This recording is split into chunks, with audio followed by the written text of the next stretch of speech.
안녕하세요. 리디엠 IELTS의 제키입니다. 자, 원포인트 IELTS 시간입니다. 우리 첫 시간에서 리딩이 대체 무슨 영역이지? 나는 리딩 영역을 접근을 할 때 어떤 점을 가장 중심적으로 생각해야 되지? 이 이야기를 했어요. 뭔지 기억나시나요? 기억이 안 나시면 안 되는데요. 자, 우리가 정말 중요하게 생각하는 거는 무슨 정보를 찾을 것인가죠. 지문 안에서 내가 찾아야 될 정보가 뭐지? 한 줄 한 줄 해석하는 거에 집착하지 마시고 내가 뭐 찾아야 되지? 이걸 생각하셔야 돼요. 그럼 이거 어떻게 하지? 키워드를 먼저 찾아주는 게 좋습니다. 예를 들어서 나는 지금 다리의 이름을 찾아야 돼요. 브릿지의 이름을 찾아야 돼요. 그러면 지문 안에서 우리가 눈여겨서 찾아봐야 되는 단어는 bridge. 이거겠죠, 당연히. 그럼 이 키워드를 어떻게 찾을 것인가? 방금 우리가 얘기했던 대로 다리 이렇게 좀 얼마나 좋겠어요. 이제 IELTS 리딩에 접근을 하다 보면 느끼시는 것이겠지만 동의어가 상당히 많이 등장을 합니다. 뭐 이렇게 그냥 단어 하나만 바꾸는 게 아니고 문장 형태 전체를 바꾸기도 하고요. 아니면 아예 위치를 바꿔버리기도 해요. 그래서 이 부분에서 굉장히 애를 먹으시는 분들이 많습니다. 그래서 평소에 동의어 공부를 좀 해두시는 게 좋아요. 자, 그러면 실제 지문에서는 어떻게 등장하는지 한번 봐야 되겠죠. 그래서 예를 들어서 캠브리지 12에 있는 패세지 1, cork라는 문제를 접근하기 전에 true, false, not given 형식의 문제를 한번 들여다보죠. 말 그대로 이게 사실이냐 거짓이냐 등장하지 않느냐라는 형식인데요. 문제 1번은 이렇게 시작합니다. The cork oak has the thickest bark of any living tree. 지금 지구상에 있는 모든 나무들 중에서 가장 두꺼운 껍질을 가지고 있습니다. 제가 thickest의 밑줄을 그어놨어요. 왜 이럴까요? 그러니까 세계에서 유일하다라는 거는 thickest 이 외에 달리 키워드가 없습니다. 얘를 만약에 키워드로 삼게 되면 글 전체가 코르크 얘기밖에 안 해요. 그러면 찾기 너무 어렵죠. 그렇다고 또 리빙 트리를 생각하면 또 이것도 찾기 어려워요.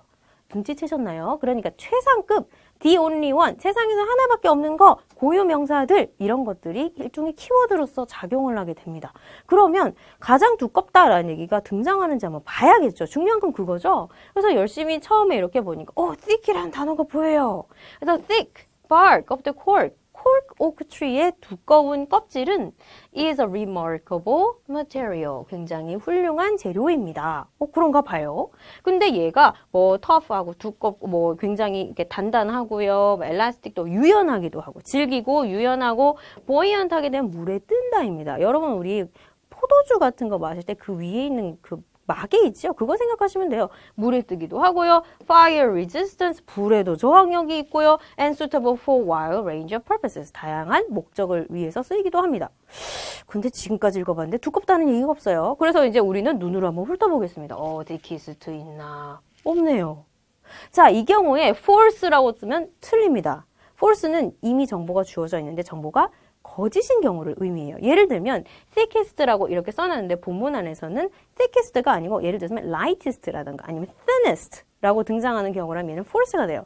근데 여기는 아무리 훑어봐도 제일 두꺼운지는 알 수가 없어요. 판단이 불가능합니다. 이게 바로 not given 형식의 문제가 되는 거예요. 키워드를 찾는 게 1차적으로 중요하고 두 번째로는 그 키워드가 과연 이 안에 적합한지 등장하지 않았는지를 파악하는 것도 굉장히 중요합니다. 기계적으로 키워드를 찾는다고 해서 문제가 풀리지는 않아요. 조심해야 되겠죠.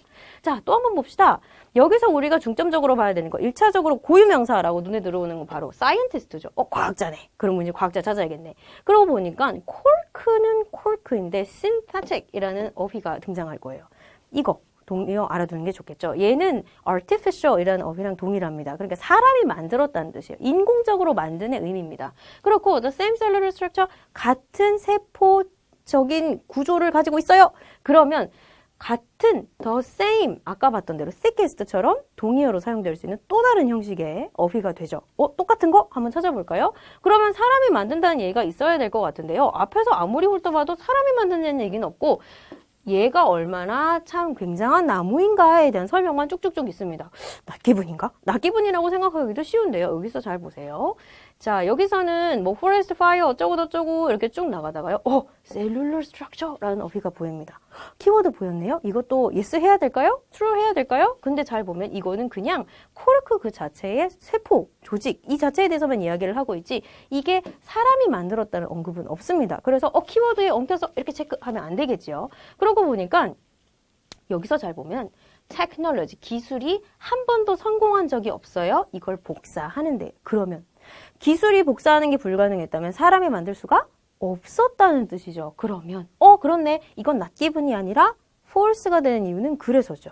그래서 이렇게 키워드를 찾는 것도 중요하고요. 키워드에 혹 해가지고 또 잘못 판단하지 않는 것도 중요합니다. 여기서 우리가 이렇게 연결할 수 있는 동의어는 synthetic하고 technology를 같이 연결해 줄 수가 있겠죠. 그럼 여러분이 공부하시면서 얘네는 같은 쌍으로 기억하면 좋겠구나 라고 생각하면 좋겠습니다. 그래서 이제 이렇게 동의어 파악하는 연습을 하시는 게 참 중요하겠죠. 자, 다음 시간에는 그러면 대체 이 동의어를 가지고 판단하는 거 이외에 또 다른 어떤 방법으로 문제풀이에 접근하면 좋겠는지를 연습해 보도록 하겠습니다. 감사합니다.